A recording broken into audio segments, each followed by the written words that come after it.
Hi, you're listening to Stephan Livera podcast, a show about Bitcoin and Austrian economics brought to you by Swan Bitcoin. Swan.com makes it safe and easy to buy Bitcoin with recurring purchase plans or with smash buys. Swan.com also offers free custody in your own legally owned trust account. But of course, not your keys, not your coins. Swan also offers free automated withdrawals to self-custody, which I highly encourage listeners to take advantage of that and to withdraw coins to your own self-custody. Of course, Swan Bitcoin has a range of educational resources that are available for people to learn, such as Inventing Bitcoin by Jan Pritzker, which is available for free, and it's a great resource to learn a little bit about the technicals of Bitcoin, but explained in a non-technical way. Swan Bitcoin makes it really easy for you to get started stacking sats. Go to swan.com to get started.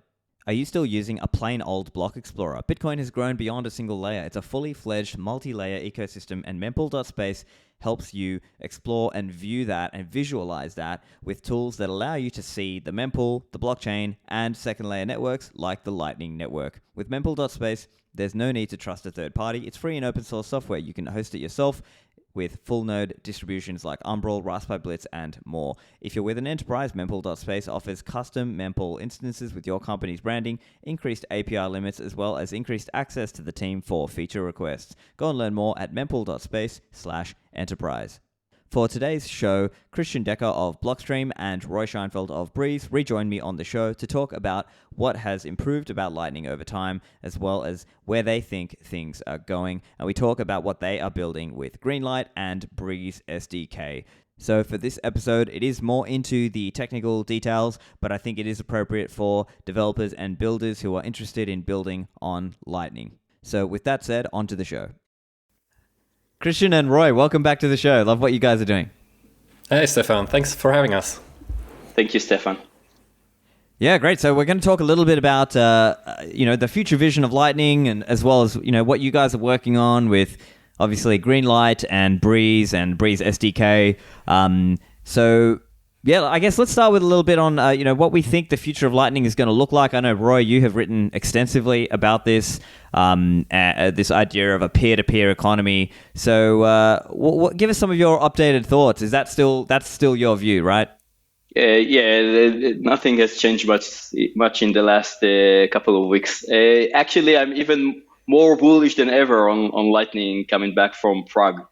I'm completely amazed to see the maturity of Lightning these days. I spent the week in Prague where I met you, Stephan, and yep. Everyone, the thousands of people lived on Lightning for a week.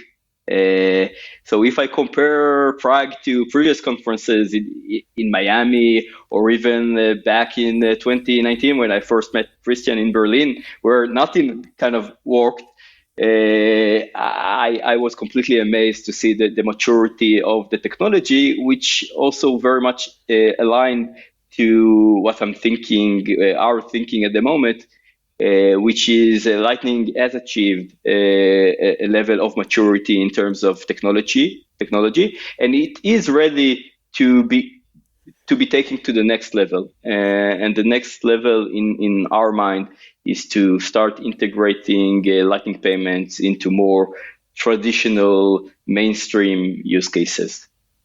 Yeah. Christian, anything to add there? No, I think Roy pretty much captured it. It's been a long way to get here, but we definitely are seeing more and more of the results of that long work.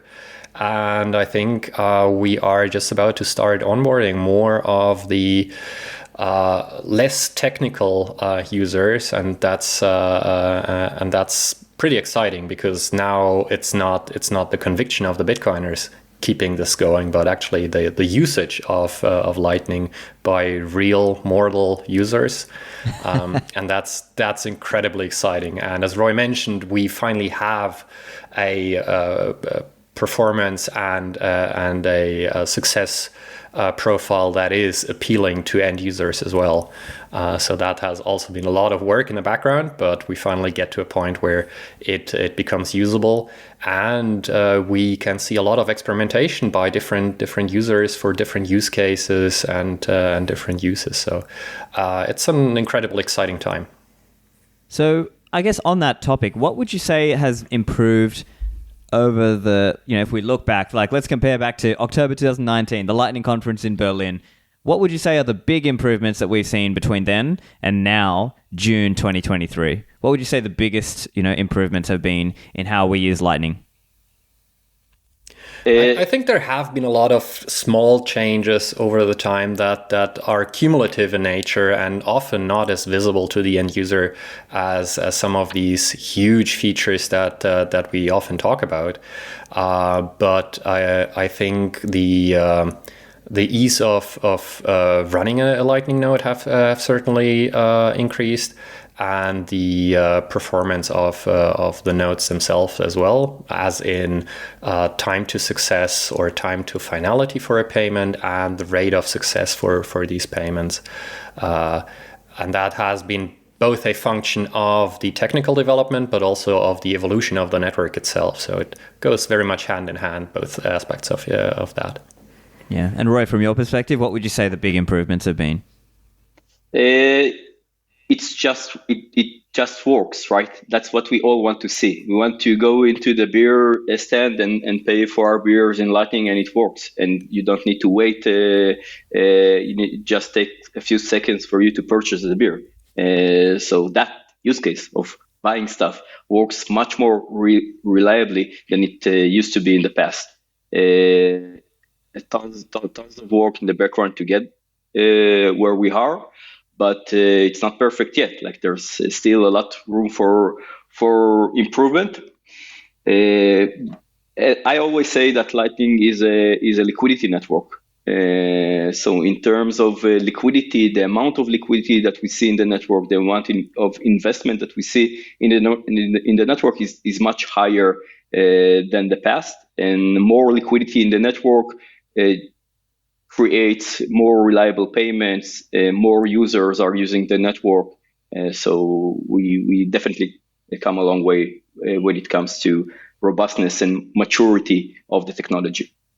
Yeah. And I guess one other area I'm curious to ask both of you guys is, we saw this recent high fee period in terms of on-chain fees. Right now, some of that was driven by the inscriptors, the inscriptions degenerates. But, I think it's an interesting example of using Lightning. And I guess I'm curious to hear what you think in terms of how Lightning fared. How did the Lightning Network fare in this recent high fee period in your experience? So I think it has been overall a positive experience for us. It's been a bit of a forcing function and a trial by fire for us, and we've definitely noticed some pieces of our model that broke, and other parts that worked fine. And now it's up to us to essentially take those learnings and apply them. One of them was, for example, that Core Lightning did not have zero-fee HTLC anchors, and now we have them, or soon we have them, as soon as the pull request goes through. And techniques such as bring your own fee have been very successful during these high fee moments, because we don't need to essentially guess what the fees might be in future, and that future might be such a high fee environment. So I think that's the biggest impact that we've had. We've also seen a couple of reports where it wasn't clear what the channel lifetime looks like if the channel doesn't get confirmed or it doesn't get closed in a timely manner. The specification, for example, allows after 2 weeks to just forget a channel that is incoming. And we've seen a number of users essentially wait forever on a non-confirming channel, and then it confirmed, but the channel didn't activate because, well, our counterparty had already forgotten about it, right? So it's both a protocol as well as a usability issue in this case. And we've collected all of this feedback, and we'll try to learn from these experiences as much as possible. Yeah. Now, Roy, I know you recently wrote about the inscriptions as well. So do you want to just give us some of your thoughts there in terms of inscriptions and the high fee environment and how Lightning is dealing with it? Yeah, definitely. So I think we all want to see a high-fee environment. High-fee environment means a more secured network. We want to live constantly in a high-fee blockchain environment in terms of miners' compensation, miners' incentives. It's very important for them to make a lot of money from on-chain transactions. So I think that's a positive. I think there are a couple of other good implications. One, it only demonstrates the need of Lightning. I think there's a kind of a misconception. I'll try to clarify. Lightning isn't a scaling solution for Bitcoin, meaning Bitcoin blockchain can't really scale. Lightning is an optimization of a specific use cases where you interact with a chain. I mean, if someone doesn't need Bitcoin, Lightning, they don't need Lightning as well. Lightning isn't going to solve the on-chain interactivity. Lightning is going to optimize the on-chain interactivity. So one way to look at Lightning, you can think about a channel opening and a channel closing as a way to zip multiple on-chain transaction into just two on-chain transactions. So you open a channel, you make countless of transactions between opening the channel and closing the channel. But if you hadn't had a Lightning channel, you would have used on-chain transaction to do that instead. So in that way, I want people to perceive Lightning not as a magical solution of solving Bitcoin scalability issues, because there's no way of solving Bitcoin scalability issues because blockchain don't scale by definition. It's a way to optimize the usage of on-chain by creating this entity of a Lightning channel. And in that regard, everyone that wanted to do on-chain transactions during this high-fee environment period now understand the need of Lightning, and we see that all the time now. Like we get inquiries from Bitcoin brokers, from Bitcoin exchanges, from hardware wallet. Everyone now is rushing to implement Lightning because they understand they need to be there because fees are gonna spike, and they need to be ready to have a Lightning infrastructure in place. So that's a net positive in terms of Lightning. I think there's another positive thing about all the ordinals experiment, which is people understand. It's another use case for using Bitcoin as a medium of exchange, for using Bitcoin as money. These ordinal wizards are paying for Bitcoin storage in Bitcoin. And miners are earning Bitcoins as a result of these wizards paying in Bitcoin. And the miners paying their expenses in Bitcoin. So it's another use case of another demonstration of Bitcoin being used as a real currency. I don't care really what they're paying for. They can pay for whatever they want. I don't know if there's a real utility in inscription or not. Like my personal thinking is that there's no real value in what they're doing. But I don't want to argue with the market. As long as they're paying with Bitcoin on these JPEGs, I don't care. Gotcha. Yeah. And I think you make a fair point as well, what you were saying around optimizing, and rather than seeing Lightning as like a silver bullet. And I think maybe that's a line of criticism that, let's say, probably all of us have received over the time. So go on, Christian. Yeah, so coming back to the compression comment that Roy just made, I think it's very important to notice that by using an off-chain protocol, we are using a force multiplier. We are making better use of our on-chain capacity, but scalability is just one aspect of what Lightning and off-chain protocols in general bring to Bitcoin itself, right? All of a sudden, we can actually pick a time when we want to interact with the chain, which allows us to determine to pick what fees we might want, right? Except in a unilateral close, you can essentially choose when to open and when to close a channel, and you will essentially use the fees at those points in time. And that allows us to spread the load of the chain interactions over the entire time space, and essentially smooth out these fee changes over time. But besides these scalability and fee opportunities, we also have the opportunity of bringing truly novel use cases to the Bitcoin space, such as real-time payments, right? Before Lightning, we couldn't do real-time payments because, well, you'd have to wait 10 minutes in expectation, and if the fees are high, even longer. And on the other side, they bring a new privacy trade-off to the table. Whereas in on-chain payments, you leave a permanent trace of every single interaction. With off-chain, you have it's different. I'm not saying it's better or worse. I'm saying it's different because now you're telling in real time other people that you are performing a payment, but that payment that is only shared with the nodes that are interacting with you.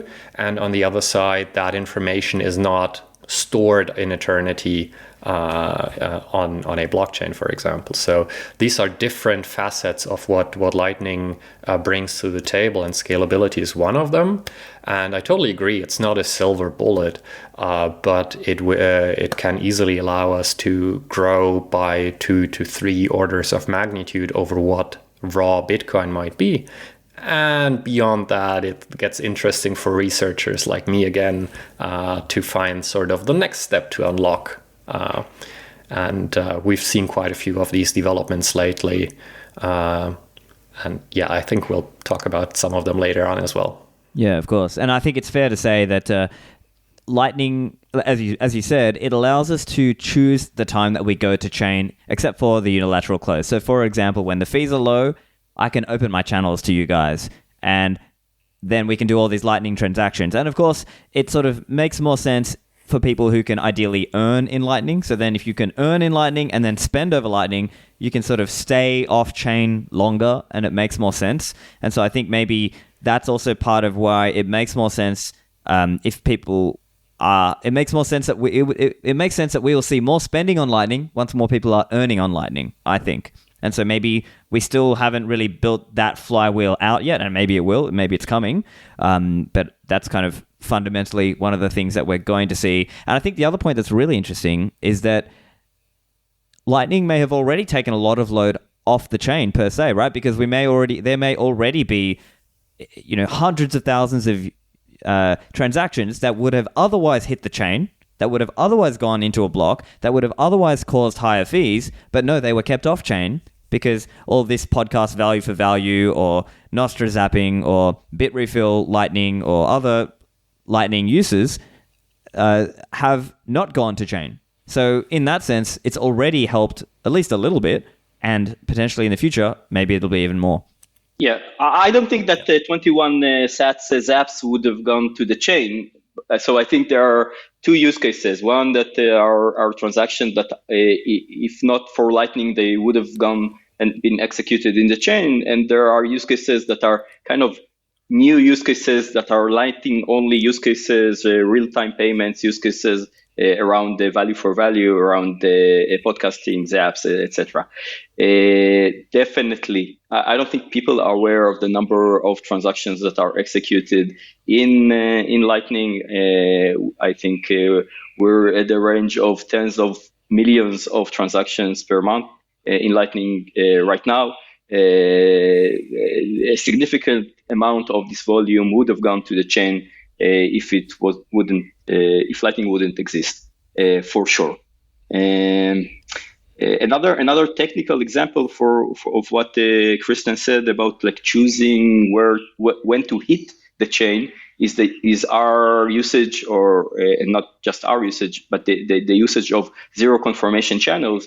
With a zero confirmation channel, an end user doesn't really choose when the open transaction is the open channel transaction is being executed in the chain. It's the LSP that chooses when the transaction is confirmed, and the LSP can use can bump the fee whenever they want to get the channel confirmed sooner. So another way to mitigate a high fee environment. By the way, a high fee environment is not really the issue.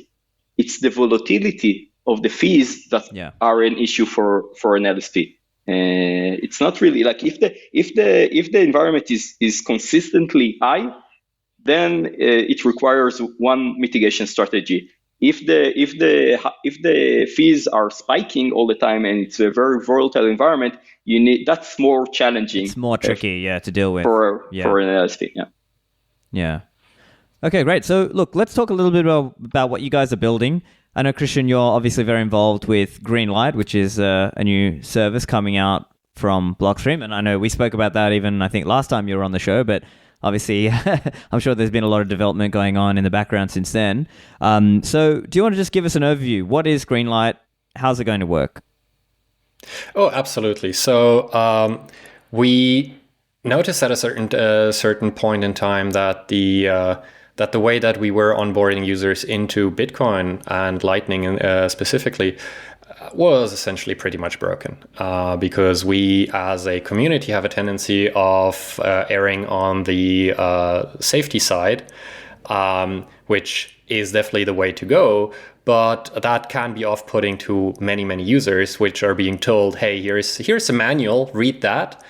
And then there's the second manual, which is the Lightning manual. And then there's the safety for Lightning manual. And only once you've read all of these, you may touch your first Bitcoin.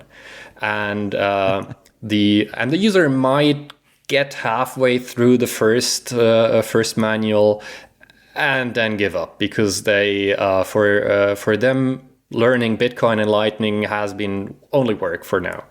So I think we need to invert that setup and sort of show them first what Lightning can do, and only then force them to learn or encourage them to learn about how to what the technology behind it is and how to safely manage their own infrastructure. And so what we were wondering is, hey, there's a lot of details to take care of when running a Lightning node. How do you secure your database? How do you secure your keys? How do you secure your on-chain footprint with a watchtower? How do you ensure that your node is online, and so on and so forth? All of these more operational aspects that can be quite overwhelming for new users. So what we thought is, how can we take on some of that responsibility on our side without ever touching the user's funds, right? We wanted to have a system that can compete with custodial solutions when it comes to ease of use, but we don't want it to be custodial, right? And so the idea came up that, well, one part is the node, the Lightning node itself, and it doesn't have to be the same sort of domain of control as the keys or whoever is controlling the node.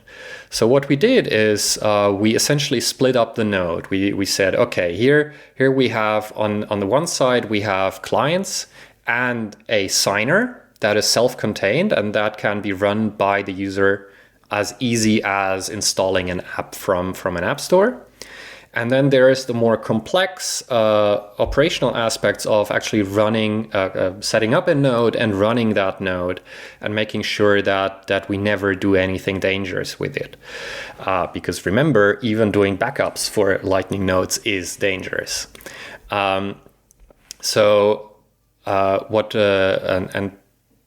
Greenlight is essentially the end of that thought process where we say, okay, we take care of the database, we take care of the watchtower, we take care of the node, and we give you, as the app developer or the end user, we give you a library that essentially acts as a client so that you can steer your node, and as a signer.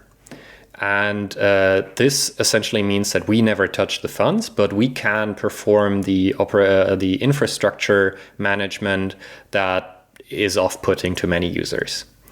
And so once they had a good experience with using Lightning, now is the time we can expose them to more information, to educate them about how to run a Lightning node. And ultimately, our goal is to offboard them into their own infrastructure, because now they are fully self-sovereign Bitcoin users that have the experience and have the knowledge to do so safely. Gotcha. Yeah. Okay, so just summarizing a little bit then. So Greenlight is essentially like Blockstream is running a cloud node for that user or the developer. Let's say this is more relevant for the developers because they may be using this. And the idea is that you're running the cloud node infrastructure that's giving them the data about, okay, what's the state of the blockchain? What's the watchtower if you're getting cheated, and various other things. But the keys still live in the client's device, whether that's, on their phone app like Breez or something like this. But Blockstream and Greenlight is running the infrastructure for the developers, who are in turn, helping their users get onboarded to Lightning very quickly, whether that's as part of a game or some app or something like this. Is that broadly the... Exactly, yeah. And the big advantage for app developers is that they don't have to be Lightning experts, right? Because if you were to bundle a Lightning node with your application, all of a sudden you'd have to know how to drive that, how to automate that, how to secure that, and with Greenlight, all of this essentially boils down to calling an API and having a small piece of software running inside of your app that doesn't need active management. I see. And so I guess, Roy, let's talk to you a little bit and hear a little bit from you. Obviously, you're leading the team at Breez. You've got this, the Breez wallet, which is great. And now you've got Breez SDK. So can you first, just explain a little bit about that? And I guess explain for users who might be curious, well, hang on, what's happening to the existing Breez? Is that going away, or is that, staying? Yeah, sure. So if I learned, Breez is 5 years old now. And if there's something I've learned in the past 5 years is that users don't care. Let's be honest. We live in an echo chamber. We're Bitcoiners. We care. We care about our keys. We care about our sovereignty. We care about our freedoms. But the majority of users simply don't care. But what they do care is about the utility of Bitcoin. And what we've proven in the past, in our journey in the Bitcoin sphere, is that we can provide utility to end users. We've done that through our point of sale interface, where we allow merchants to accept payments without the need of a bank account. We proved that using our podcast player, where users were able to stream sats to podcaster like yourself without using only peer-to-peer, no intermediaries, no any third parties in the middle taking their cut. So I strongly believe peer-to-peer economy has a lot of value. Every time we've added such an interface to the Breez application, we saw a spike in the number of transactions, in the throughput, in the number of users. So naturally, our next step in our evolution was to provide the infrastructure that we've built in order to provide non-custodial Lightning as a service, to provide it to other developers and other companies to integrate Lightning payments into their own stack, into their own solution. When we understood that that's where we want to focus, we chose Greenlight as the platform to implement our SDK, because the problems that we've ourselves experienced in running a fully featured node on the mobile device, I'll talk about it in a second. But also there's a hidden kind of benefit to using a platform like Greenlight, where you can have multiple apps running against the same node. Essentially, it means that you can reuse your Lightning balance from multiple apps. And if Breez is creating an SDK, it's very natural that all the apps that are using the SDK will be able to interact with the same user balance, kind of mimicking the same user experience that we have in the fiat economy, in the fiat world, where you just put your credit card in your Uber, in your Netflix, in your Spotify, and all these applications are interacting with the same balance. You don't have a separate bank account for Spotify. You don't have a separate bank account for Uber. And the scattered user experience that we see now in Lightning, where you have to top up Stacker News, and you need to top up Fountain, and you need to top up Breez and Phoenix, and you need to use different balances in order to interact with different services. We wanted to solve that also as part of our SDK, and having a hybrid approach for running Lightning nodes, where you have the node in the cloud and the keys are on the user's device, helps with providing this user experience. So I didn't answer your question. To answer your question, the current Breez app, which is LND based, isn't going away. We're not going to deprecate it. We are maintaining it. We will keep developing it. This is kind of our sandbox of understanding the market needs. Maybe we'll experiment with Taproot assets. Maybe we'll experiment with other stuff in the current Breez app. But we will have a separate wallet, which is Greenlight based. It's already kind of ready for beta. There are a few issues with Greenlight that are waiting for us to kind of publicly announce the Greenlight beta. But we will have a separate app that provides the same Breez user experience against Greenlight. And we will have, and we already have, examples in the field right now, in the market right now, that are using the Breez SDK to interact with Greenlight and the rest of our stack from other applications as well. Gotcha. Yeah. So essentially, Breez as it is will continue the app, but there's also a new Breez SDK, which is helping developers. And so really, this conversation is useful for listeners who are developers or builders and entrepreneurs themselves looking to provide some kind of Lightning service. So while we're there, let's talk a little bit about what it might look like for your customers then, because your customer may not be the end user, let's say, right? Your customer is sort of the developer or the entrepreneur who's building something that he wants to provide for his end user. And that could be whether it's like a gaming app or some other app. Could you just walk through what that might look like for them when they want to, use Greenlight or Breez and then provide that service for their end customer, end user? Yes, definitely. So the Breez SDK aims to be a very simple drop-in solution for all your Lightning needs. As Kristen mentioned, Blockstream built Greenlight in order kind of to simplify the end user node part of using Lightning. But it's just one piece of the puzzle. There are other. There is more infrastructure to put in place. There are other pieces that you need to take into consideration if you want to provide a fully featured Lightning solution.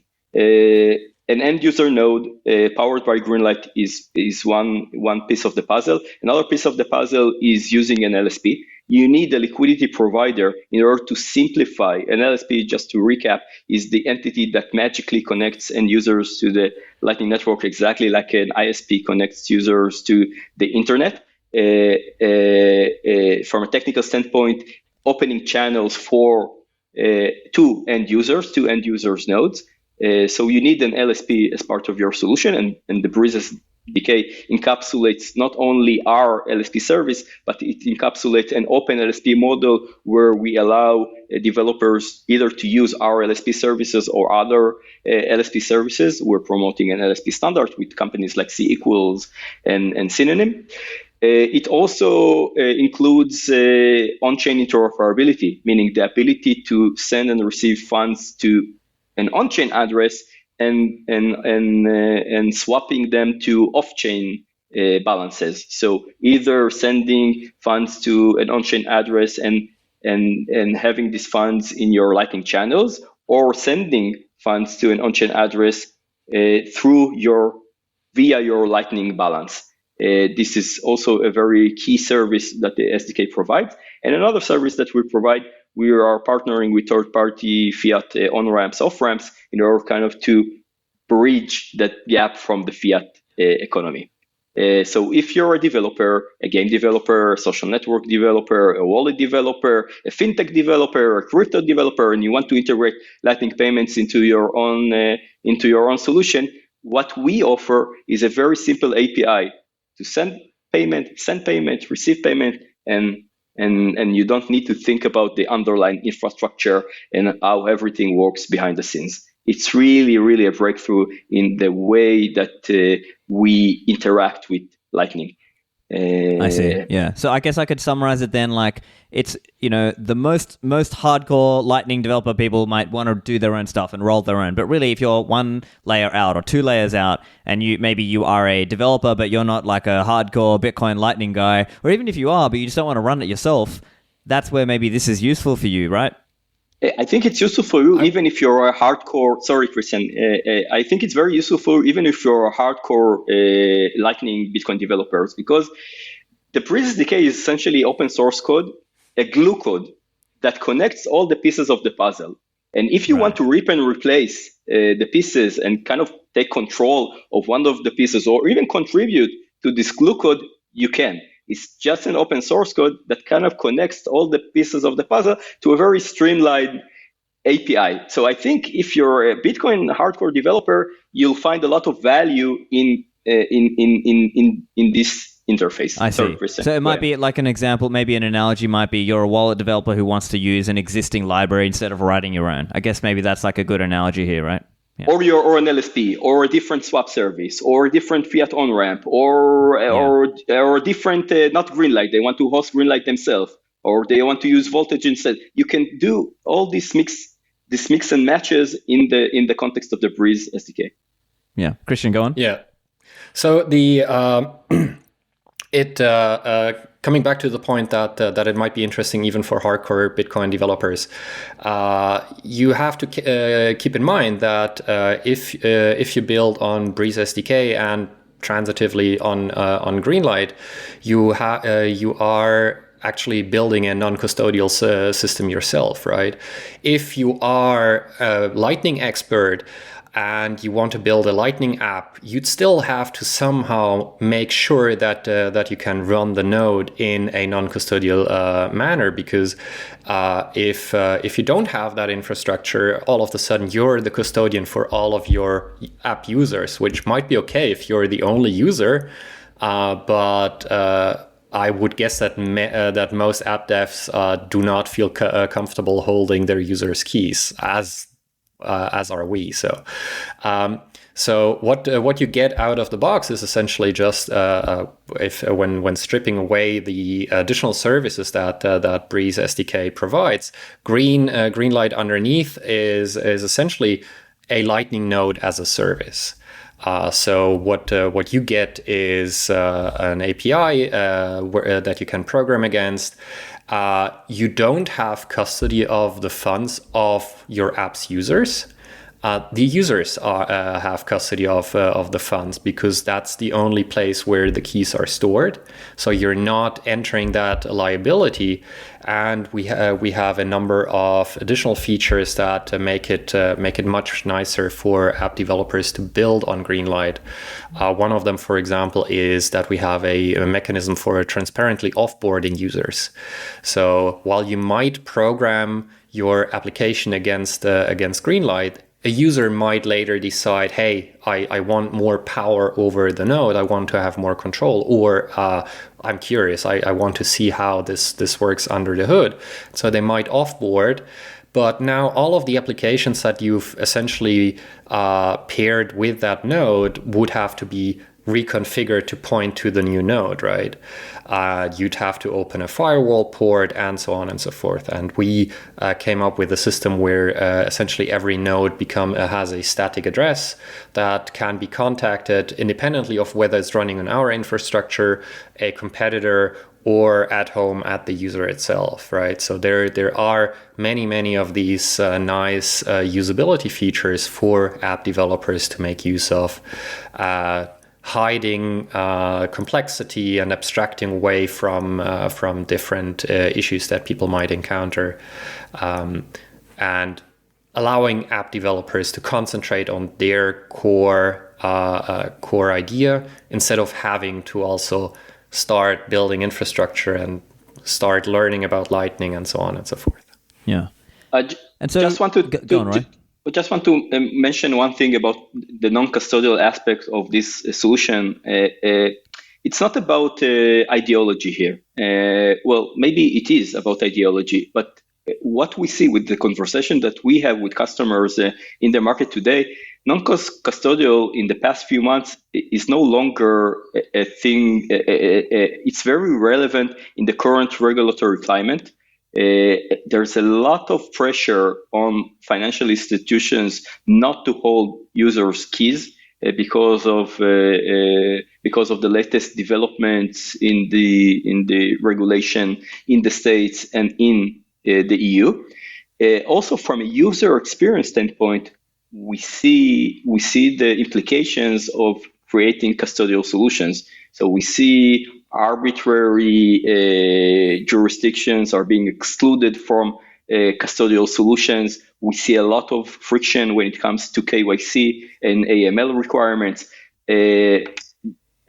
Unlike the past, where we didn't really have these discussions with exchanges and brokers and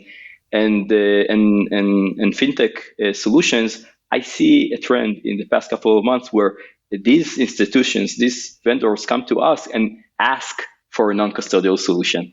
So it's no longer a hardcore Bitcoiner thing to be non-custodial. I think there's a very concrete trend that we see that people are looking actively for non-custodial solutions in order to mitigate their regulatory landscape. landscape. There's a business case to be non-custodial as opposed to just like the ideology of being decentralized, let's say. I mean, holding customer funds is a risk, right? And making a non-custodial system is simply the idea that you can't lose funds that you didn't have, right? So by going for a non-custodial solution, you are actually indemnifying your business from being a piggy bank that attackers might want to attack. And we are very careful that even we as operators for the Greenlight service, we can't do anything with the funds, right? Because the signer will independently verify any operation and will verify that yes, this was triggered by a user action, and the state change that we're signing off on actually matches the user's intent. And since that is a closed system, the node is pretty much just the connectivity and coordination piece, whereas the client, the front end, and the signer are essentially making all of the decisions here. Yeah. And so when it comes to being an LSP, Lightning Service Provider, I guess users today are used to, as an example, like it exists in Breez today, you can receive funds and it will create what's called an on-the-fly channel. So is there a similar concept here in Greenlight and Breez SDK? It's the exact same concept. Instead of running the user node on the mobile device like in the existing Breez app, the node runs on the Greenlight environment. The LSP intercepts the HTLC, opens a channel on the fly to the Greenlight node. The Greenlight node asks the end user on the mobile device to sign the channel open transaction, and all the cycle is completed. Back to the show in a moment. Have you thought about securing your Bitcoin keys with hardware that you control? CoinKite.com makes some of my favorite hardware in the Bitcoin space. They most notably make the cold card, Mark IV, which is the latest edition. It has 2 secure elements. It has NFC support. It's a really reliable performer. You can set up this device without phoning home, and it's really easy to generate your keys and use all kinds of advanced features such as dice rolls to add entropy, or you can use dice rolls to bring your own entropy entirely. And you can use the cold card easily with wallet software such as Sparrow Wallet, Spectre Desktop, Electrum, or Nunchuck. And you can use it as part of multiple configurations, whether that is in single signature or multi-signature. So go to coinkite.com and use code Livera for a discount on your cold cards. For those of you not familiar with Plan B, Lugano is the city in Switzerland, and they are really driving forward Bitcoin adoption. They have over 100 places in town that you can spend Satoshis. They are doing Bitcoin education, and they're hosting a forum. This forum will host awesome speakers like Nick Szabo, Adam Back, Paolo Arduino, Prince Philip, Giacomo Zucco, Mike Peterson from Bitcoin Beach, and so many more. It's happening October 20th and 21st. There'll be a main stage as well as a secondary Lightning and peer-to-peer stage, along with masterclasses where Bitcoiners can learn skills relating to self-custody, multi-sig, setting up your node, and more.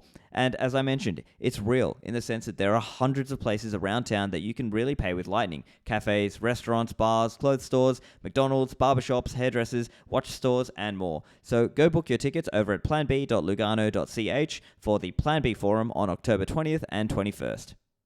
And now back to the show. Gotcha. And so that's probably the other question as well, because if private keys live on the phone, how do you deal with waking up the phone or making sure the phone is online and available in order to, as we know in Lightning, you need to be able to sign a channel state update. So how do we deal with that? So let's go ahead, Christian. So we essentially have 3 different levels of how we approach this, right? The first level, which is what we're currently using today, is essentially that we assume the wallet is open. That is obviously the simplest mechanism, and it usually matches whenever we have either peer-to-peer interactions or we have in-person interactions where I go to a bar and I pay my beer. I have my app open to pay the invoice, right? And then I just keep it open or running in the background for that minute until the payment completes. Also, if I want to send my friend a quick payment to show him how easy it is it works, then of course he and I will have the app open. And the same goes for a point of sale. The point of sale will likely have the app open, and so there will be a signer present. Now, this is sort of an opportunistic way of looking at it, right? We have the app open, so why not use that signer? The second iteration, which we also have right now already, is that, as Roy mentioned before, we can attach as many clients as we want to a single node. And the same is true for multiple signers. So we can have any number of signers attached to a single node, and as long as a single one is present, we can sign off on changes. So that is sort of the multi-headed Hydra model of thinking about this. And we are experimenting with setups where we have a standalone signer running at home, essentially, acting for you and your family. And it is online 24/7, and you can essentially we start the node and the signer attaches to it, and we're fully operational again. And then the third iteration is what we have on the roadmap is essentially being able to reach out to app developers and say, hey, there is a need for a signer. Do you know any way you could contact your app users for that node and kickstart it? And that can be a mobile notification, or that can be some container spinning up somewhere, depending on the complexity of your setup. But in this case, we essentially defer to the app developers who know the best how to reach out to their own application. And I'll let Roy talk about how reliable notifications are, probably. So we've actually implemented mobile notifications as a mechanism to sign off on receiving a transaction. It's not in production yet. We're still QAing it. It's still in testing. But it's a there's no problem in Android. The problem is only with iOS. iOS gives you, as always, iOS gives you 30 seconds of signing a transaction or CPU time. And we find it very reliable right now with Greenlight.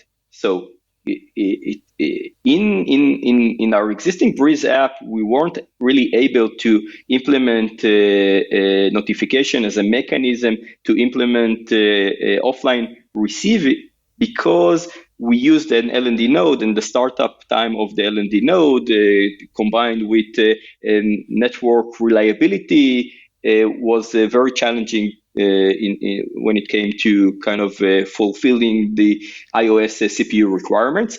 But in Greenlight, where you decouple the node operation from the signing part itself, we find that there are 30 seconds of CPU time to be very reliable, and we're going to ship it soon.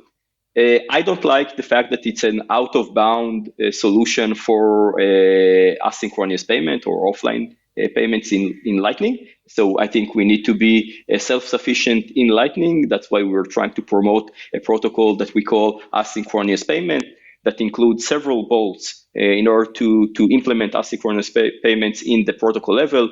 It requires bolt 11, it requires trampoline payments, and it requires onion messages, and it requires another specification of being able to hold the payment and then release it afterwards.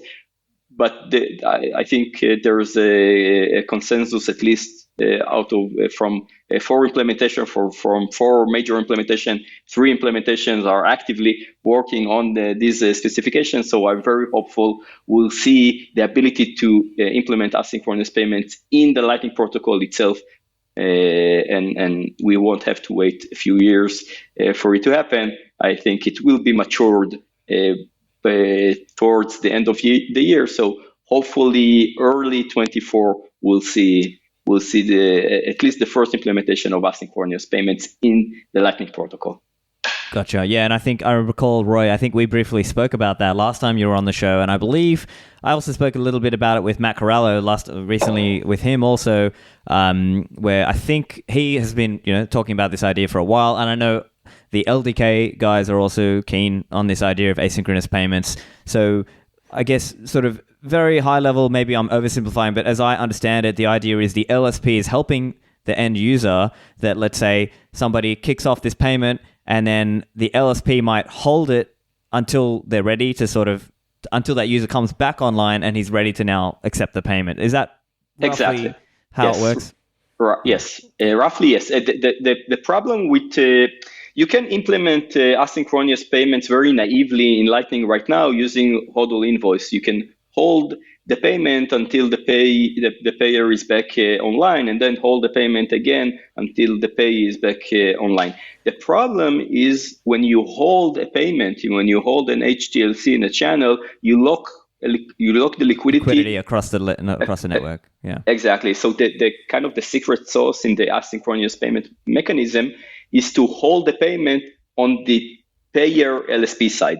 If the payment is being held on the payer LSP side, and we know an LSP is always online service, you can use the power of the payer LSP and the payee LSP to coordinate the payment and notify each other when the payee or the payer are online. And liquidity isn't locked in the payee LSP or in the middle of the chain. It's being locked on the first hop. Yeah. At the payer LSP level. Yes, exactly. Yeah. So I guess that's kind of a lot of technical stuff, but at the end of the day, the end user gets a nice experience where he sees, I just got a new payment. Like he doesn't really have to think too hard about going online, offline, none of that, right? It's all dealt with by the developers. It's all kind of in the background. Developers and entrepreneurs and LSPs really are handling that problem so the user doesn't have to think about it, right? That's kind of the end user message. That's kind of our goal in the Breez user experience. Like either user don't need to think about anything or developers don't need to think about anything. That's kind of our goal. Gotcha. Yeah, and I guess one other area. Yeah, and I guess one other area I'm curious to talk about, as I'm understanding, you guys tell me if I'm getting it wrong, but as I'm understanding, the end user in this case he is not a routing node. He is an end user who just either receives payments or makes payments. He's not trying to be a routing node who is like routing payments back and forth, right? Let's translate it to a technical lingo. There's a private channel between the LSP to the end user, meaning this channel doesn't participate in routing payments. And Christian can talk about like the magic of Greenlight, because Greenlight is magical in a sense that the way that it operates and optimizes resources, cloud resources. Yeah, so one of the optimizations that we have, for example, is that there is no point in keeping a node running if we don't have a signer present, right? We have no way of signing off on new states, and so what we can do is essentially we can preempt nodes that are passive because they currently don't have a signer attached to it, and by doing that, we can massively increase the scalability of the system, which then has a large impact on what costs we have to sort of share with our users, and thus we get a system that can scale up and down much more easily.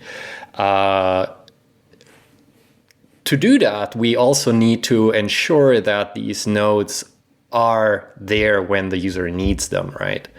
And we do that by essentially having a system that detects when a node is being requested, and then scheduling it on demand on one of the slots in our infrastructure. And startup usually takes sub half second. And usually by 1.5 seconds, you will have a fully functional node with the gossip synced and everything. Because one of the biggest issues that we have when spinning up a node on demand is that, they would then open connections and start synchronizing gossip, which would trickle in. And then maybe half an hour later, you would have a complete view of the network. And now you can do payments. On the other hand, we have optimized everything in such a way that you can essentially open the app on your phone, and by the time the splash screen has disappeared, your node will already be running in the background and be able to receive requests. So from the point of view of the user, it essentially is an always-on node. But behind the scenes, we are turning them off and on depending on what is needed. And there are a number of techniques that we use to ensure this fast startup time. But from a developer point of view, these nodes are always running, and we simply handle all of the life cycle in the background. Gotcha. So there's a bit of secret sauce there. And so when it comes to the LSP, I guess the other aspect is, as a user, if you want to, like, let's say today in the Lightning Network, if you want to set up your own Lightning node, it's, you're not going to be the most connected node when you're just getting started out, right? So there's kind of an aspect there where if you want to be able to reliably make or take payments, you need to be a well-connected user, ideally. So how is that working in a Greenlight and a Breez SDK context? Because the user is already sort of piggybacking off an already well-connected LSP. Is that the idea? Because otherwise, you could be a user who gets it's like if you set up as a user and you have like basically bad inbound channels or not enough channels, not enough connectivity, your payment experience might not be great if you don't have a good, reliable LSP. Yes. Exactly. So one of the LSP part is paramount. One of the functions of an LSP is to provide liquidity to open channels to end users, but the LSP needs to be very well connected to the network, to the external Lightning Network, in order to facilitate reliable payments. So if an LSP isn't reliably connected to other nodes, other public nodes in the network, then it's a bad LSP, and you need to choose a different LSP for your payments to be processed successfully.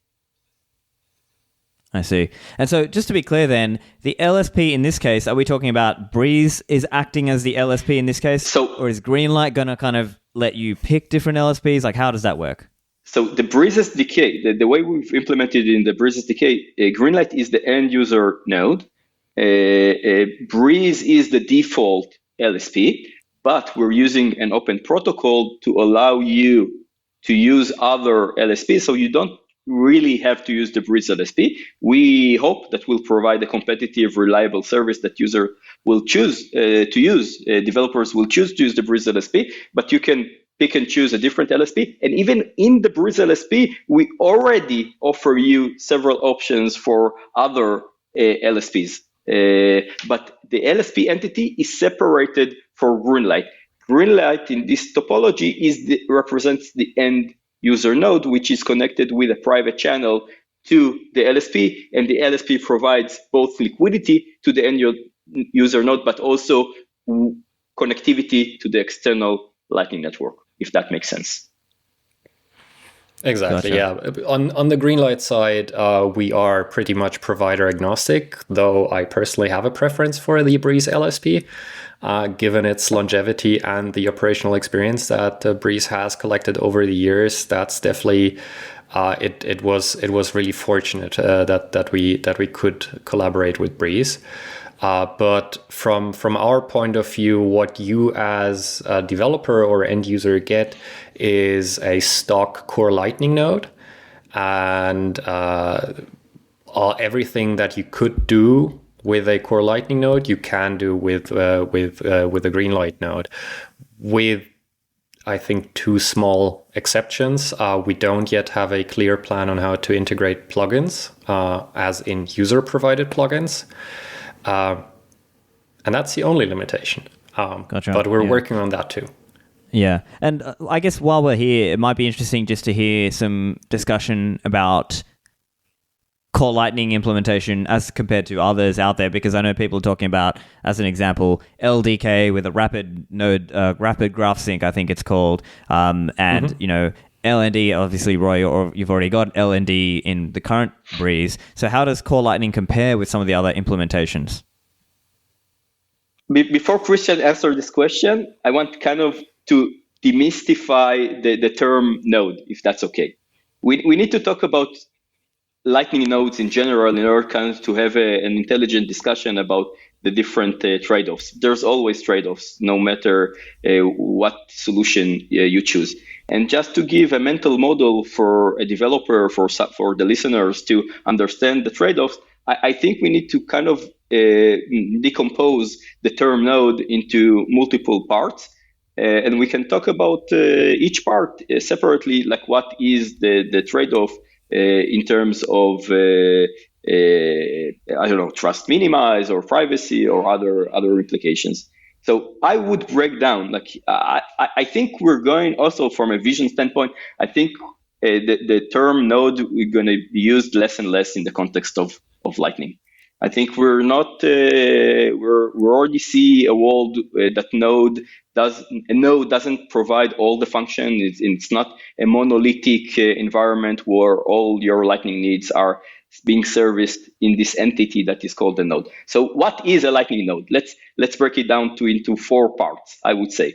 A signing is part. Currently, people think about signing transactions as part of the functions of a Lightning node. Channel state management is the second part of a second function of a Lightning node. On-chain interactions, being able to track on-chain changes is the third part of a Lightning node. And gossip or Lightning Network notifications, that's the fourth kind of part of a Lightning node function. Christian, did I miss anything? No, I think that's everything. Okay, so just to put that in the context of Greenlight, not in the context of CLN, but in the context of Greenlight, Greenlight is magical in a sense that they took the on-chain sync and the graph sync, which is very challenging to run end-user nodes on mobile devices if you constantly need to query the chain or you constantly need to get updated from the Lightning Network gossip. They offloaded it to a separate operation. Then each user node managed its own channel state in the cloud. So the channel management is being handled in the cloud, and the signing is in the user device. So from the four parts from the four functions of a Lightning node, we are left with one. So it's a philosophical question whether Greenlight is even a Lightning node in that sense. So you see where I'm going with it. I think like there's no real concept of a node anymore with these hybrid approaches. I can speak of LDK in that regard, but I'll let Christian chime in. Yeah, so first of all, I think that that all of the implementations have a reason to exist, and they will have their own applications at which they excel, and the various trade-offs that we are about to discuss are trade-offs on the front end, right? In the back end, where we always aim to be compatible and to have to share as many features as possible, and so we have collaboration on the back end and competition on the front end. And most of the differences we have between the different implementations are purely colored by our prior experience, and so depending on where you come from, you might prefer one option over the other. So let's take a look at how Core Lightning compares, for example, to LND. We very early on decided that we wanted to have a modular system where you could swap out individual parts, and following the Unix philosophy, we wanted every single part to do one thing and one thing only, and do it well. And that's exactly where sort of the hierarchy of different pieces that interact with each other and complexively make up the node that Roy was talking about comes from, right? So very early on, we already had the signer split out into its own process. And through the use of this modular structure, we could actually take the stock Core Lightning, the open source project, and by just tweaking the command line arguments, we could swap out individual parts. For example, the signer is now simply receiving requests from the main process and shipping it over to the user's device, where it is then verified and injected into the signer, and then we do the same route back again. So this kind of modularity is something that we experimented very early on, and we are very happy with today. Whereas LND has a bit of a different approach, where they say, okay, we want to have a system that is that you can essentially unpack and everything is there, right? Whereas Core Lightning goes more into the direction of, oh, you might want to customize a bit more. Here are all the tools, but it's less complete feeling out of the box. LDK, on the other hand, went a step further and started with mostly library. So they now have implementations of where they put all of the pieces together, but they went on the extreme end of the modularity, where you can essentially pick and choose every single detail, and whereas Core Lightning requires some knowledge to wire up the pieces correctly, you definitely have to be a developer to wire up the LDK pieces correctly. And many of those choices that we made in Core Lightning, as for defaults and behavior and so on, you can and have to customize in LDK. That being said, LDK, if you have the knowledge, is an excellent environment to build Lightning nodes or components for a Lightning node. I should probably mention that we have been collaborating with a validating Lightning signer team to build the signer that we are using ourselves in Greenlight. And the validating Lightning signer is, for example, one such project built on LDK. So it being very, very granular can also be a huge advantage when it comes to, I have an idea of what I want to build, and I have the skills to put things together. And then we have the fourth implementation, Eclair, which is even more out of the box, depending on which deployment you want to use. Eclair and Phoenix are about the easiest Android wallets that I've seen so far, and their LSP is also one of the oldest ones, and so they are very good at running their wallets and their LSP, and if I don't know if you've seen it, but they recently just published an excellent blog post on how they secure their node, and you will see a lot of the same terms when it comes to where does the signer sit and how does it work. So we've had a bit of a convergent evolution there, where starting from two different starting points, we ended up with very similar designs there.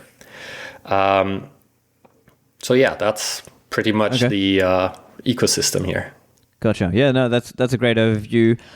Curious as well, do you guys have any thoughts on the future of, mobile nodes, let's say, even though I know, Roy, you were saying kind of the term node is, let's say, it's getting a bit blended, but do you guys have any thoughts on the future of mobile nodes, like as Breez as it is today, the LND, let's say, version? Where do you see the future of that? Do you see that diminishing over time and it's going to be more like this kind of server-supported approach? Or do you see that there's still going to be a future for, let's say, mobile Lightning node wallet or applications? Yeah, again, I think it's all going to be like kind of implementation detail on where do you run, which part do you run where. I think kind of where LDK, I'll just an example, and another shout out to LDK, excellent project. We actually use some of the libraries that Christian mentioned in our SDK, amazing project.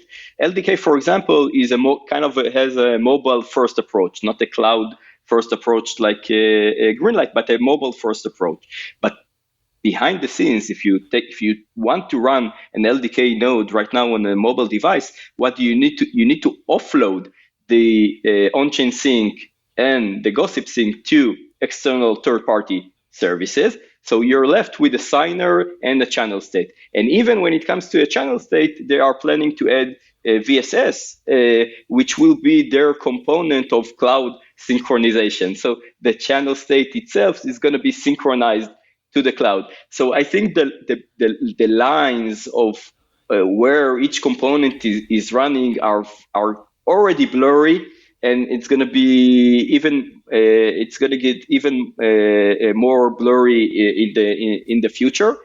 There's one thing I want to mention. One advantage that LDK has now, and Breez running an LLD node in a mobile has now, is the fact from a privacy standpoint, the mobile nodes have better privacy because no entity is aware of the destination of your payment.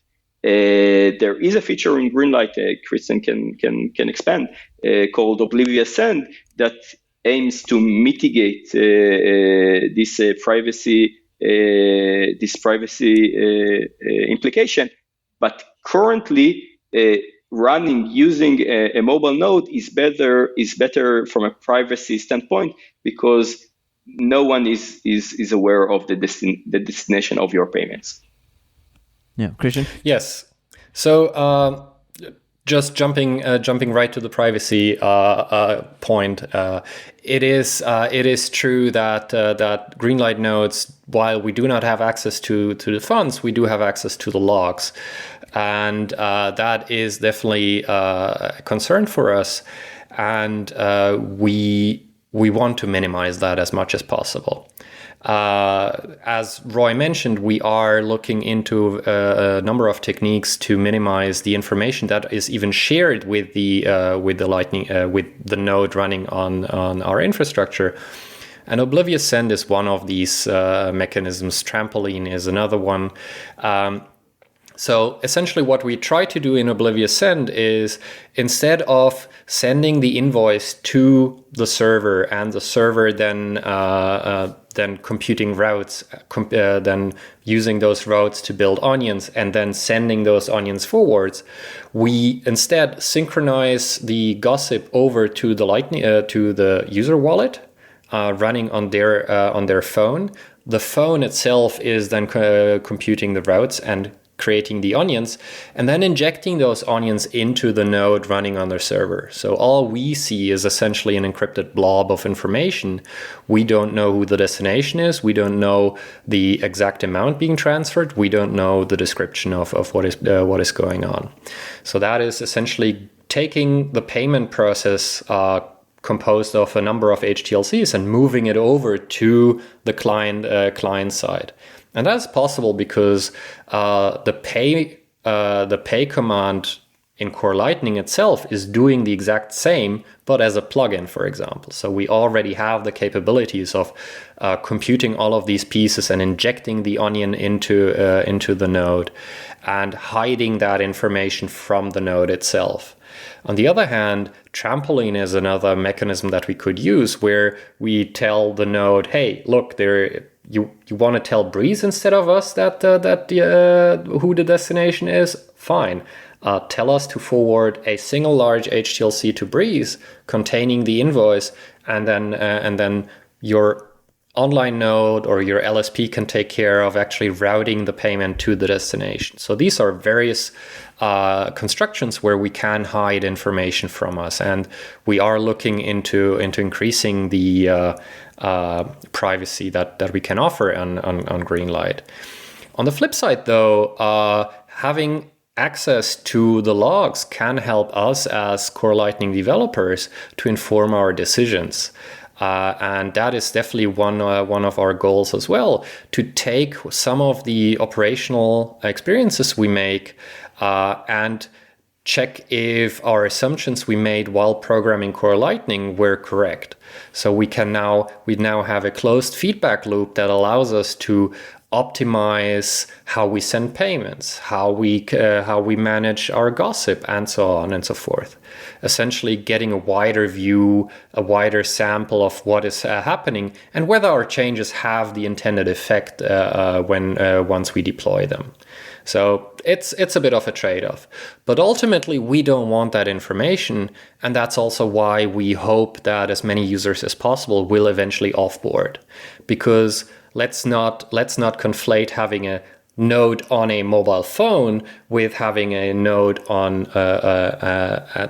and the other side being having a node on Greenlight.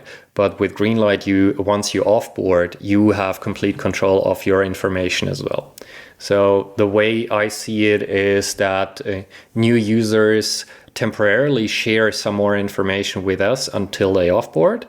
And we make sure that this information can be used to optimize the open source project, which then is an advantage to everybody. And now, coming back to your question about having a node on a phone or having a node on some server, these are more or less philosophical questions, right? You will pick the deployment that suits you best, and you can probably imagine that since we are going with a server-assisted thing, whether that's Greenlight or a self-hosted node at home that you remote into, which, by the way, is my absolute preferred setup. We think that having the remoting into somewhere option is superior, but that's an opinion. I can give a couple of examples why we think it's superior, and that boils down to essentially we can have multiple front ends. So, like Roy said, if I just want to test out this Podcasting 2.0 app, I don't have to close some other app, drain the funds from it, feed the funds into the Podcasting 2.0 app, create channels, finish all that setup, and then find out, oh, that this is an ugly app. I preferred that the other one, right? we have a better recovery story because your phone, the entire state for your phone is essentially surmised in your private seed. And so as long as you have your 24 words, you can just you can lose your phone on a sailing accident, boating accident, and you can then take another phone, enter your 24 words, and just with that recover access to the node that is running somewhere else. So all of a sudden you can you are safe against boating accidents. I'll let everybody decide whether that's net positive or net negative. But being a sailor myself, I quite like the comfort of having the ability of throwing my phone overboard and just recovering somewhere else. Yeah. And so then I guess Greenlight is also dealing with backups for the user, right? Yeah. Exactly. Yeah. So we are actually creating backups that we then give to the users in the case of if they want to offboard in an encrypted form, and just using their seed phrase, they can decrypt this whole package and start a new core Lightning node against that backup, and they pick up exactly where they left off essentially. I think, Stephan, that you'll see similar hybrid approach, server assistant software coming from LDK as well. Backups, ability to have like a multi-device environment, ability to have multi-app environment require server assisted software. So I think that again, everything is going to be very blurry on what is it. Maybe one takeaway from this podcast is there's no more nodes. There's just different services that are composed differently on different devices. Yeah, gotcha. And there is a lot of interaction between us. Like Roy mentioned before, the LDK guys are building a system called VSS to synchronize state across multiple instances of their software. And that is in response to a need that we ourselves had. Because I mentioned before that you can attach as many signers to a single node as you want, but signers are not stateless. And so we needed a signer state synchronization protocol where we could say, okay, here is my current state, and every signer would get a copy of that state along with requests, verify against that state, and then feed that state back. So that is something that we knew we had to build. And talking to the LDK guys, we found out that they want to get one step further and actually synchronize the entire node, whereas we just synchronize the signer state, which I think is probably easier, but we'll see how that turns out. Yeah, I guess one other interesting implication here is hopefully, and we were talking about this earlier, custodialism versus non-custodialism, and perhaps the business case and perhaps lower or lesser legal regulatory risk associated. So I guess there's a lot of people talking about custodial adoption and non-custodial adoption, and I suppose you could say this kind of software and this kind of build out is going to help more people be non-custodial, because today they might have various services that they are a custodial user of. So you might have, even in the Bitcoin world, you might have stacker.news and have a little custodial balance there. You might have Fountain app with a custodial balance there. And you might have this other app with a small custodial balance in there. How do you see that potentially changing?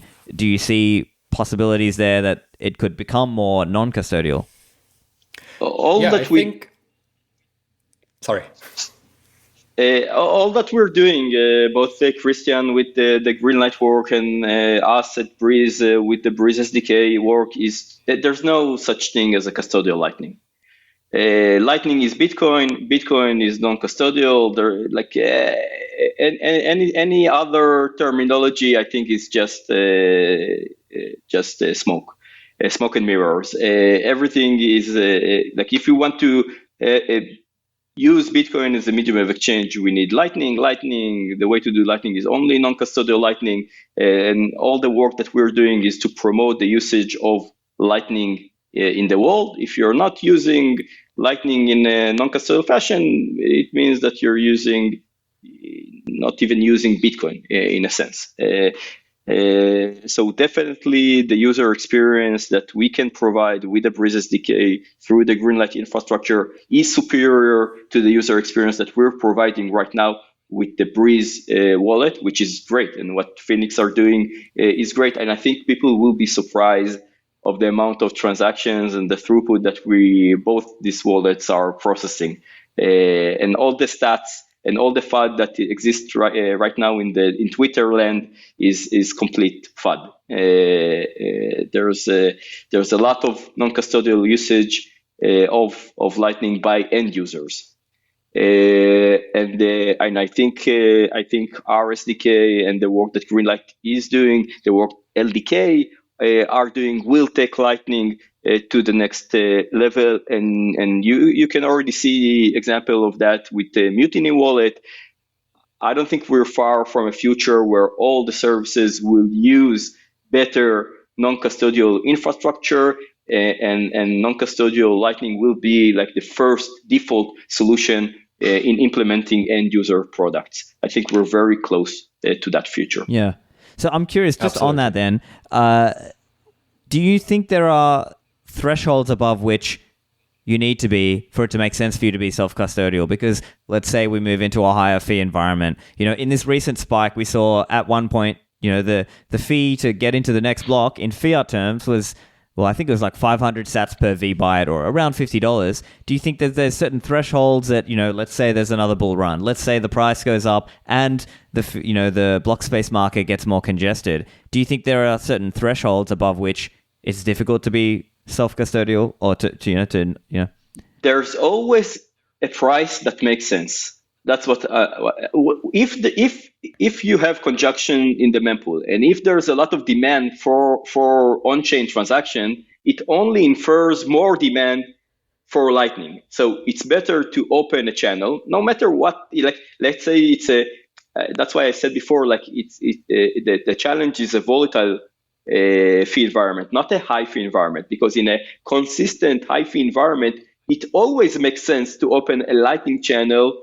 If you're making multiple Bitcoin transactions, you're better off doing that in Lightning than doing that in on-chain, because you will save money doing that off-chain than on-chain. So it always makes sense if you're interested in Bitcoin. If you're not interested in Bitcoin, no, it doesn't make sense. Go and find another solution like USDT or another token to do your transactions. If you want to do Bitcoin, the way to optimize your spending on fees is only by Lightning. Christian, anything to add?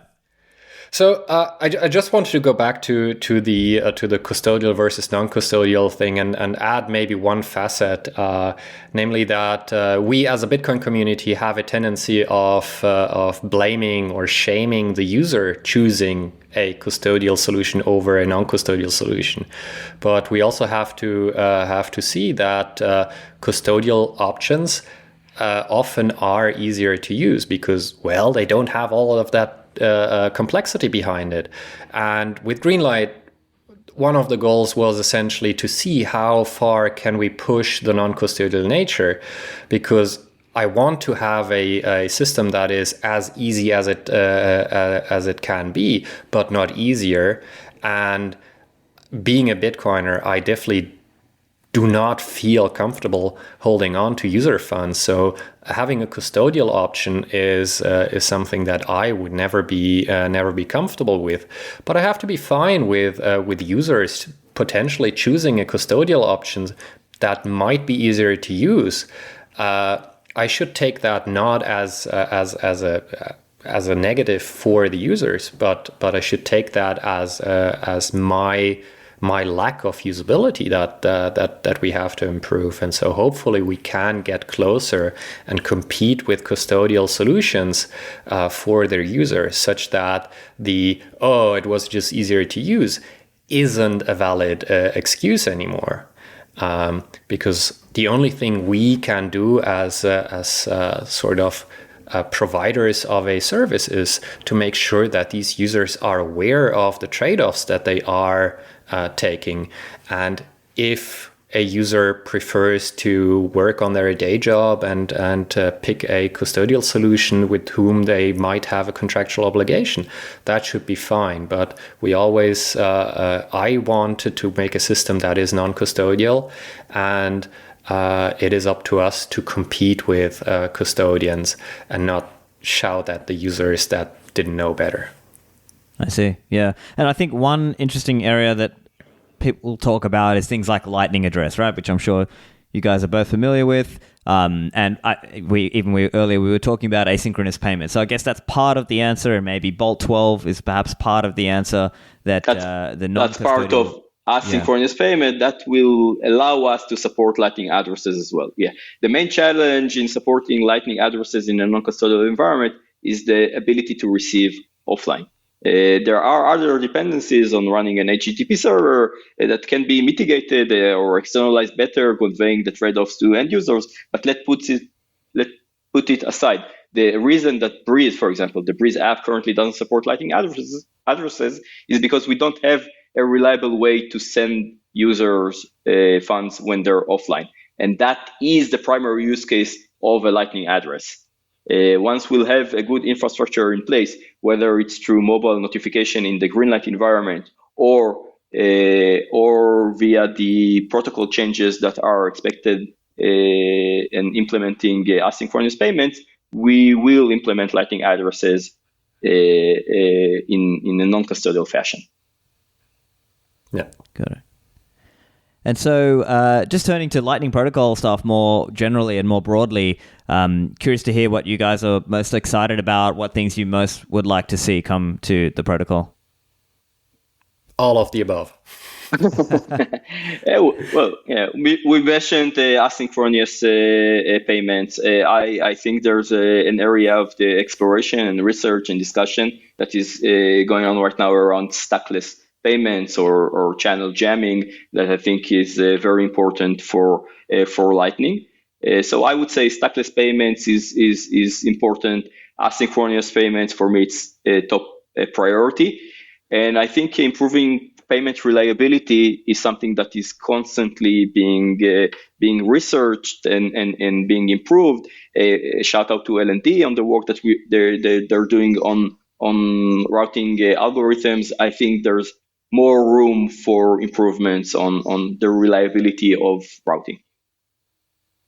Absolutely, yeah. I definitely do have to agree on reliability, and it is worth mentioning René Pickard's min cost flow solutions and overpay solutions. So those are all ongoing experiments, and we hope to support those efforts by building out the infrastructure to test them out in the wild and provide sort of the verification metrics to see if A or B works better.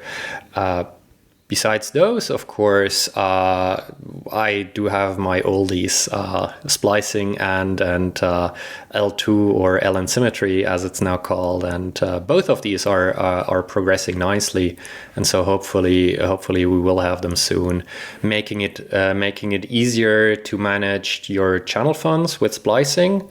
Potentially making things like swapping off-chain to on-chain a thing of the past, because you can just pay out of a channel. And L2, of course, being a LN symmetry being a different proposal for how to build Lightning channels, but beyond that, how to build multi-party channels and eliminate some of the downsides that the current update mechanism has. Like we mentioned before, the issues with backups being dangerous and states being rather hard to track in the current protocol. That's being simplified a lot by LN symmetry. But yeah, it's been the same couple of items on my wish list for a while now, and some of them are definitely coming true. So I'm definitely looking forward to that. And of course, async payments is a huge step forward, because that is the solution we need to enable offline payments and once and for all. Yeah, and it's interesting, you guys both mentioned splicing as well. I know Dusty Demon has been working on that, and he's doing some talks on that. I saw him speak on that at BGC++ and also at Bitcoin 2023 in Miami. That's interesting because, as I understand, from an LSP perspective, it makes it easier for you to, let's say, manage the capital for that user, and it makes it easier for the user to be natively Lightning rather than sort of having to, I guess maybe it makes it a little bit easier instead of like swapping in and out or having to like constantly set up new channels, right? I guess that's one of the main benefits with splicing. I'll try to simplify it to concrete use cases. So liquidity management is always a challenge for a routing node and for an LSP. Improving on liquidity management, the tool set that we have in order to optimize liquidity is very important for running a successful an LSP business. So the more tools that we have in our tool set, the more we can optimize liquidity and efficiently allocate liquidity to where it actually needed. So one concrete use case, let's say an LSP is opening a channel with an end user node. The user is making a few payments, and now there's a lot of and the user kind of stopped using Lightning, using their channels. Now you have liquidity that is not being capitalized on the LSP end of the channel. Splicing can be a way to reallocate this liquidity to other channels without closing. So right now, in order to do that, we need to close the user channel, and that means there are UX implications to the end users to deal with the closed channel. The funds are going back on chain, and the user needs kind of to decide what to do with the on chain funds. Instead, having a splice out tool allows you kind of to reallocate the unused liquidity, the liquidity that is not on the end user end but is on the LSP end, and to reallocate that to a different channel, to a different user that hopefully will be more active than the user that isn't really being active on Lightning. Because Lightning, by the end of the day, the inherent business model in Lightning is to reuse the channel as much as possible in order to gain Lightning fees. Another concrete example is like what Christian mentioned. I think, by the way, I think that swaps will always be part of the end user toolbox. But it's not really trivial that users will want to splice in order to pay an on-chain address. I think a swap makes sense if users want to keep the channel open and they need an inbound liquidity afterwards. Yeah. So it's not that trivial, but definitely the ability to, for example, open a channel directly without a swap, to splice in a channel from your on-chain balance, that's definitely another tool that we need in our tool set in order to improve the user experience. Then you don't need to kind of submarine swap to a channel.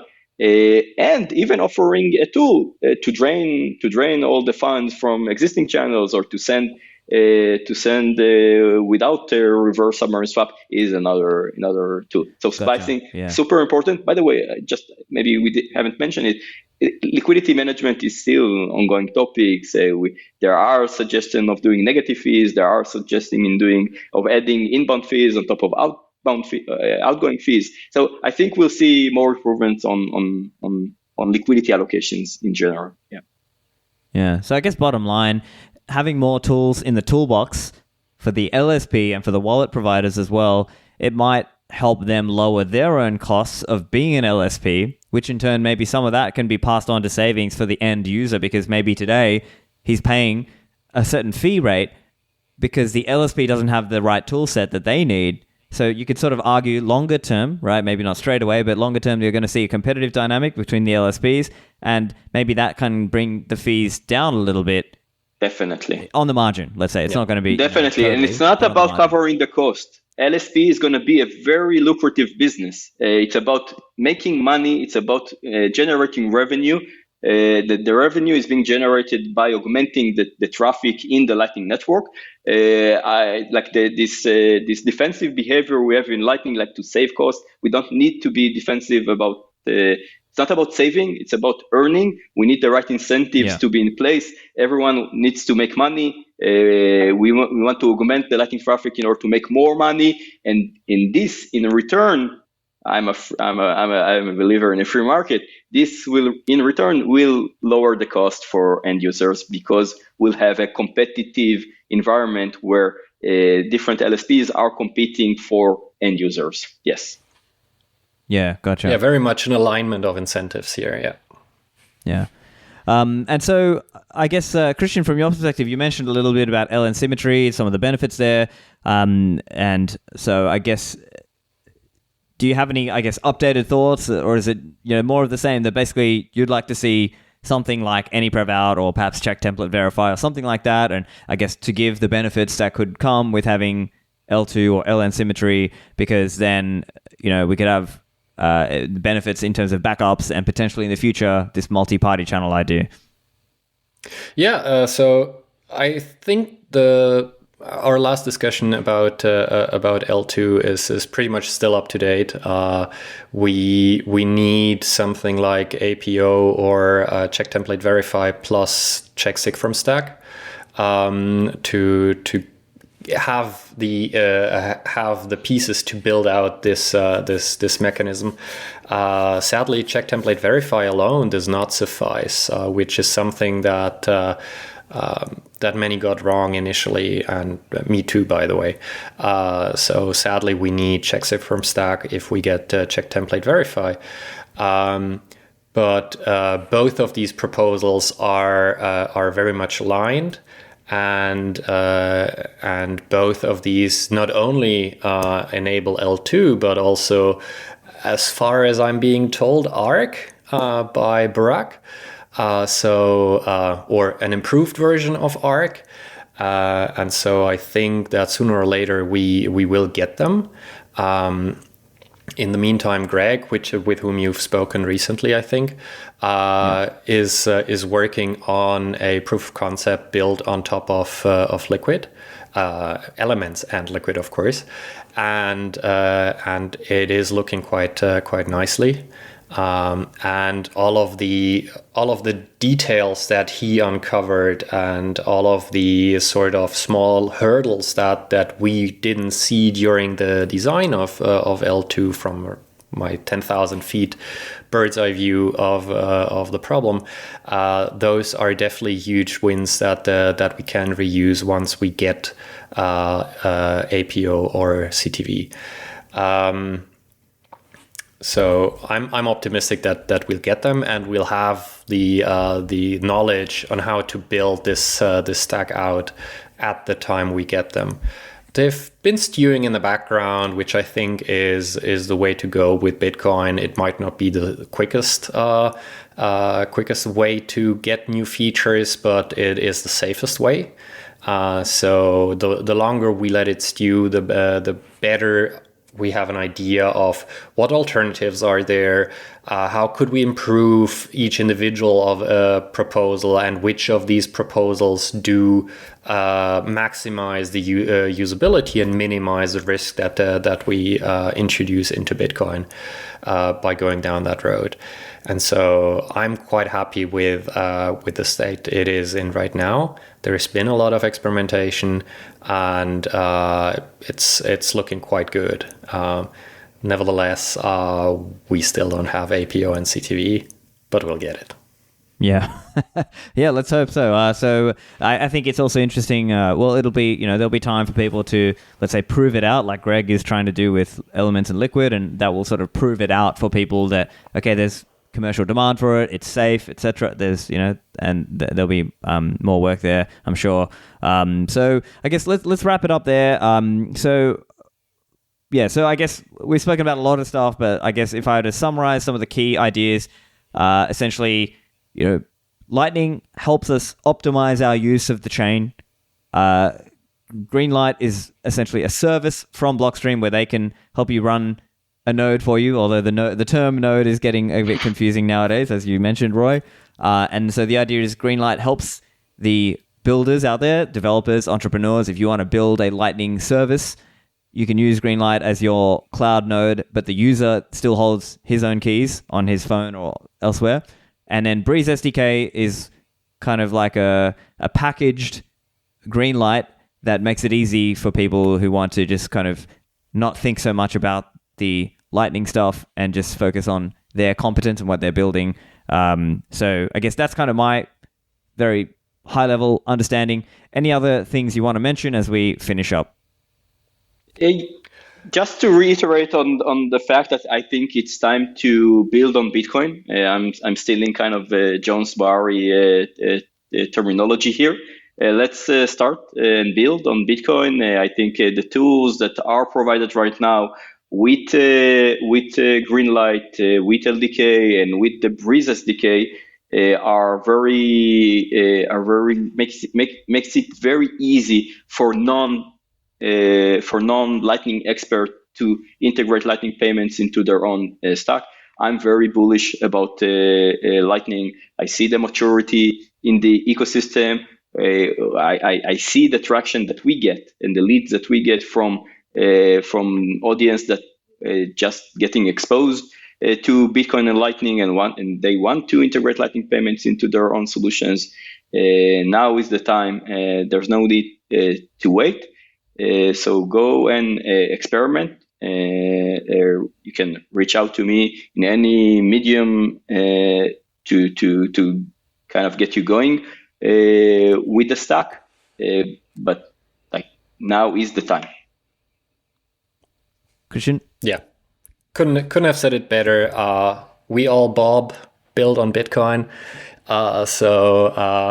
If you want to give Greenlight a spin or the Breez SDK a spin, just reach out to either of us, and we'll give you a quick tour or the access you need and any assistance you might want to.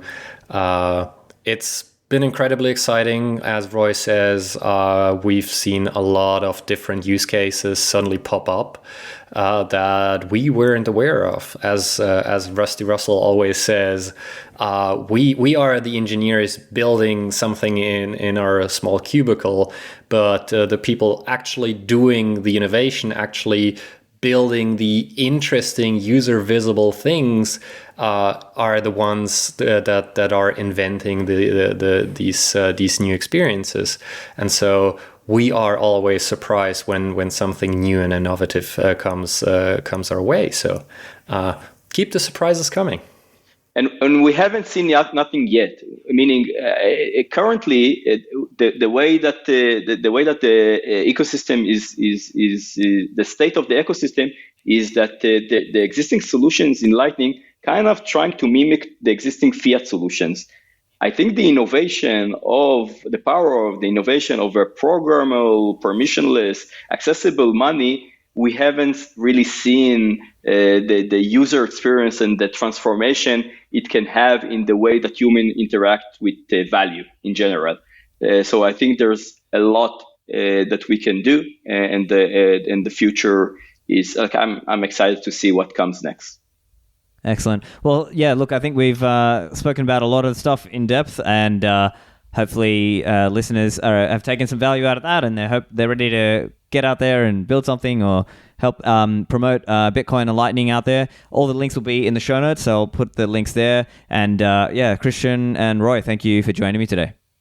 Thank you, Stephan. Thank you so much for having us. I hope you found that informative and educational. Get the show notes at stephanlivera.com/488 and make sure to share this show with any people who are interested to build on Lightning. Thanks for listening, and I'll see you in the Citadels.